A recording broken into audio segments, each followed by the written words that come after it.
Regret feels useful. Like if you replay it enough, you'll finally figure out what went wrong. But it's lying to you. You can't fix the past. All regret really does is rob you of the future you could be building right now. And that's where too many of us in medicine get stuck.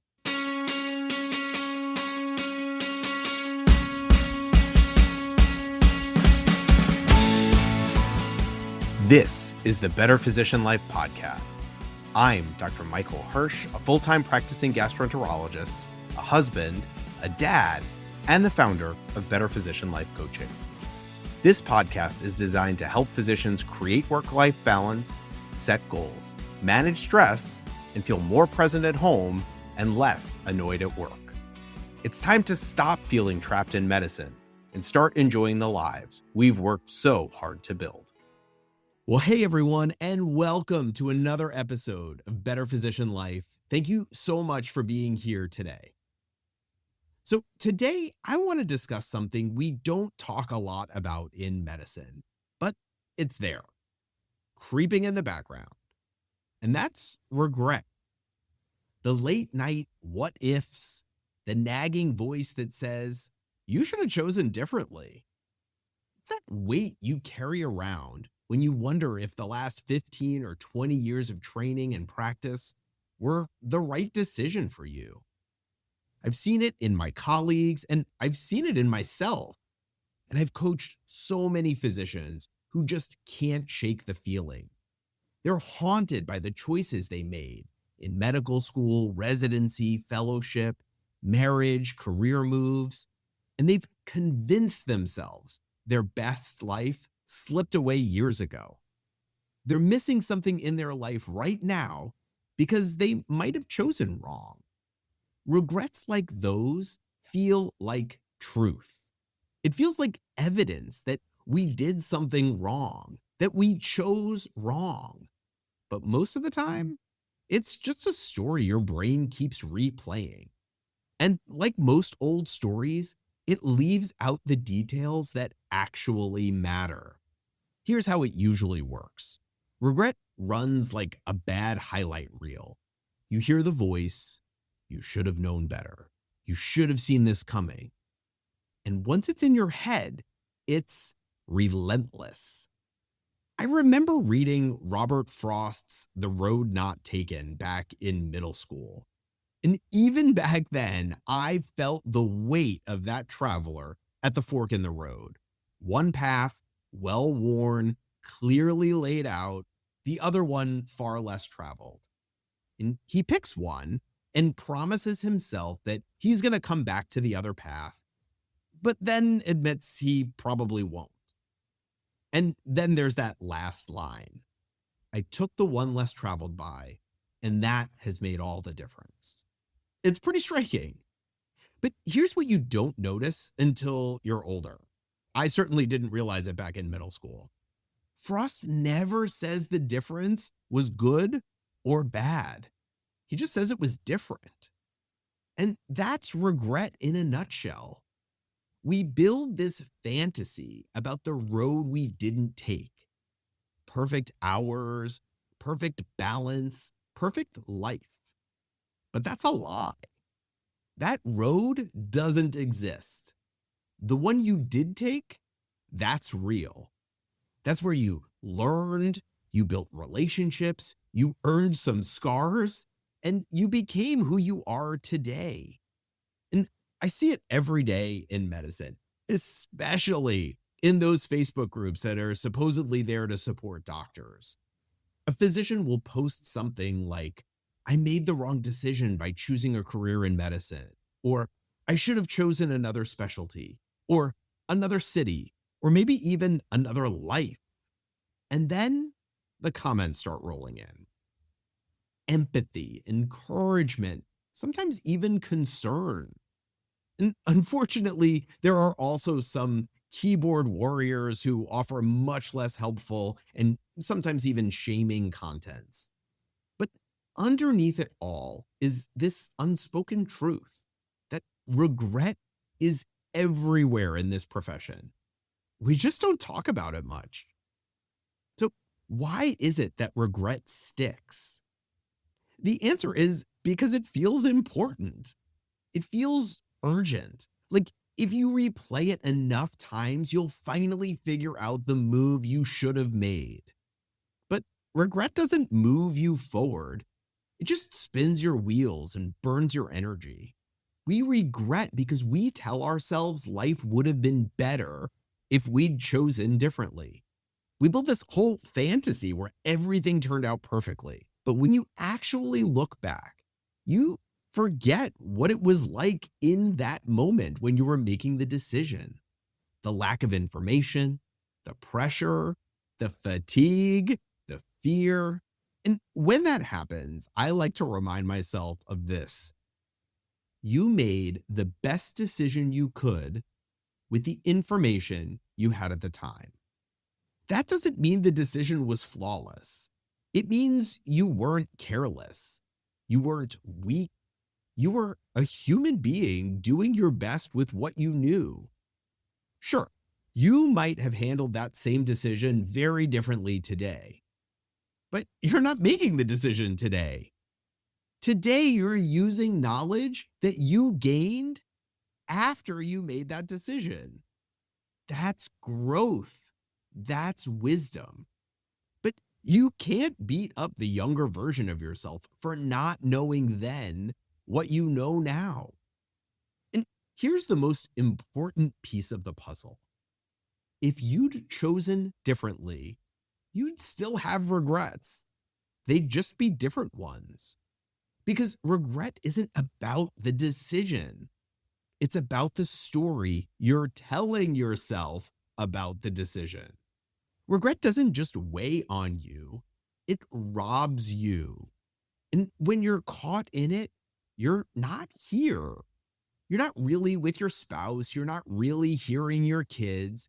And even the quiet moments start to escape you because your mind is somewhere else. It's stuck in a loop and it's replaying old tapes. And while you're busy arguing with the past, the present just kind of slips away. And then regret gets really sneaky. A small thought slides in. I've never been good at this. Things never work out for me. I can't do that. And those aren't harmless lines. They're anchors. They tether who you are to who you've been. And the more you rehearse that story, the more it becomes true. Because you never give yourself permission to imagine something different. That's the real danger of regret. Not the pain. It's the lie that you're stuck. And for physicians, regret cuts even deeper. Because medicine isn't just what we do, it's who we are. Our entire adult life has been wrapped up in this single identity. Doctor. That white coat isn't just a uniform, it's pride, it's sacrifice, it's years of training and missed milestones. So when regret creeps in, it doesn't just feel like I made a bad decision. It feels like I am a bad decision. And I've felt that myself. When I started questioning whether medicine still lined up with my values, the fear wasn't just about walking away from a job. It was about losing an identity I'd built over decades. And the weight of that sunk cost, the time, the energy, the years of call nights, it made that regret feel enormous. But here's the truth. We are so much more than our profession. Who we are is not limited to what we do. And if we keep defining ourselves only as doctor, regret will keep owning us. Every frustration with medicine will feel like proof that our whole lives were a mistake. But if you start seeing medicine as part of your story, not the whole story, you create space.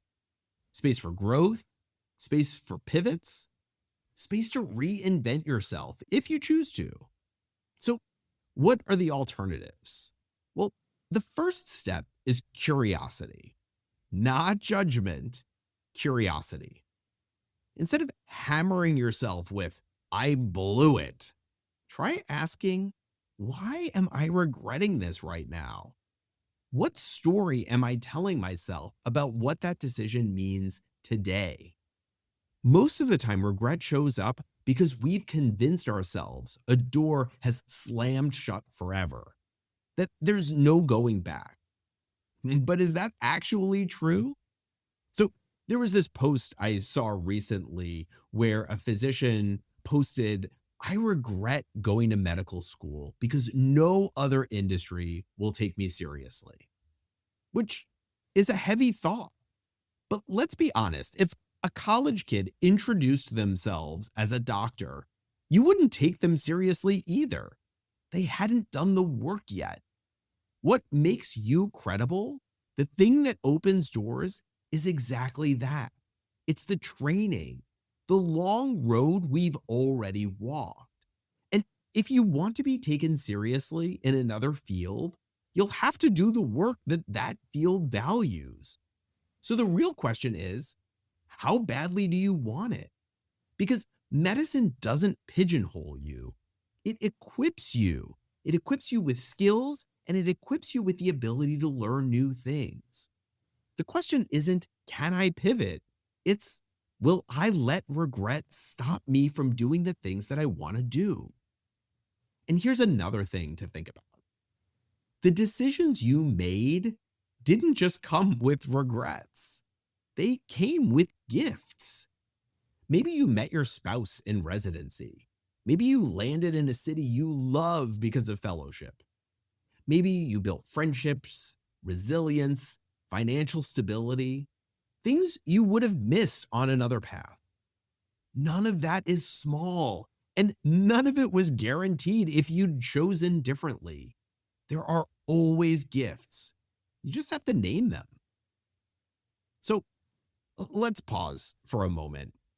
What makes regret so heavy compared to other emotions? Some emotions, even hard ones, move us forward. Like determination pushes us to act, and anger can fuel change. And grief, as painful as it is, lets us process and heal. But regret just spins.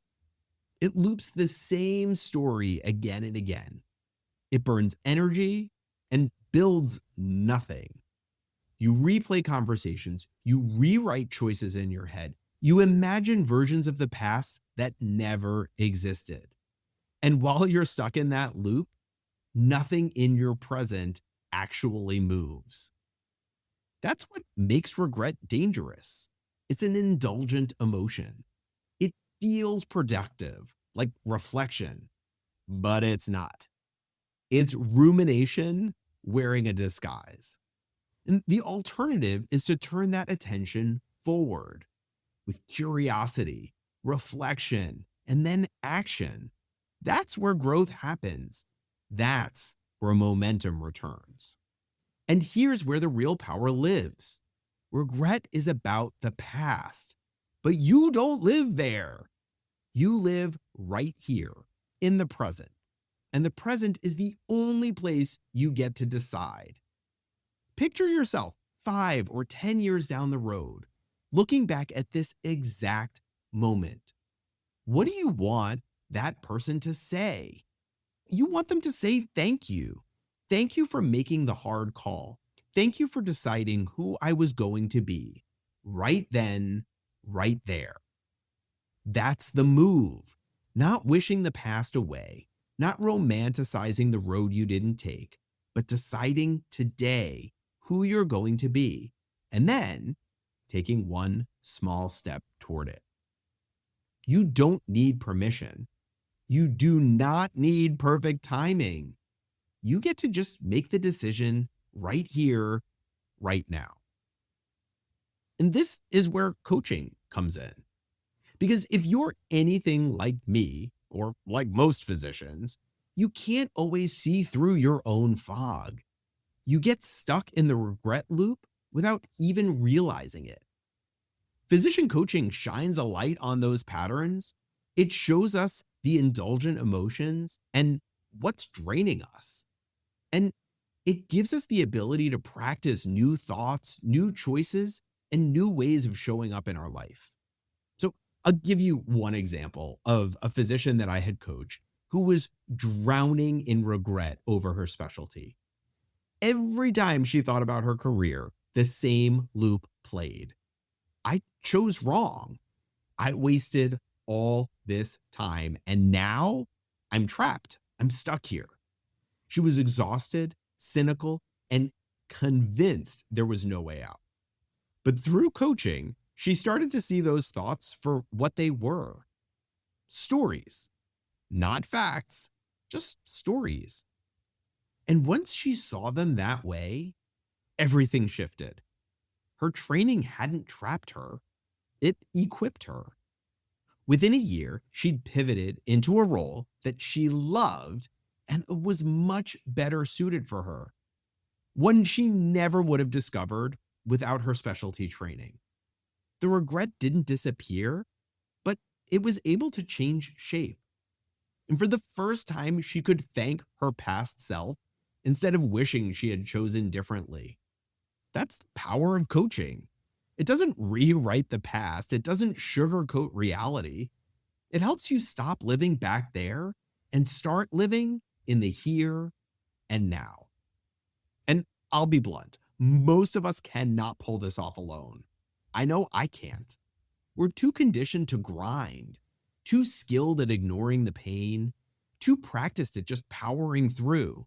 And physician coaching gives us the thing we can't give ourselves: perspective, accountability, and momentum.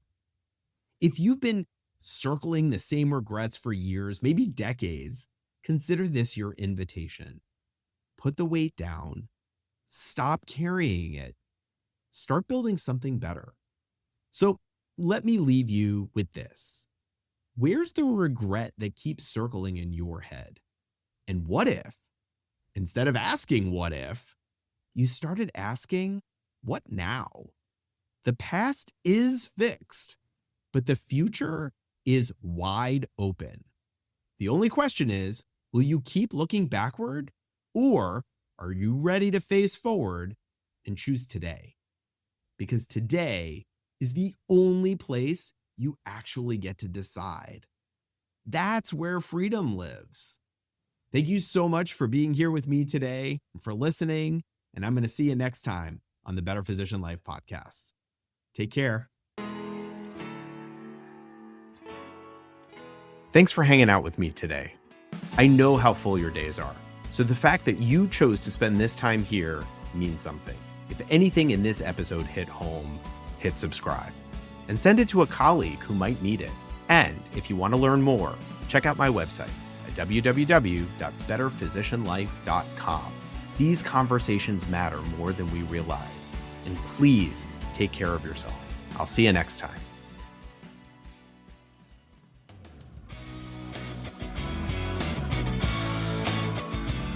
This podcast isn't medical advice, or legal advice, or financial advice. It's perspective from one doctor to another on how to reclaim your time, purpose, and peace. If you're making big decisions, talk to the people and professionals who know your story best.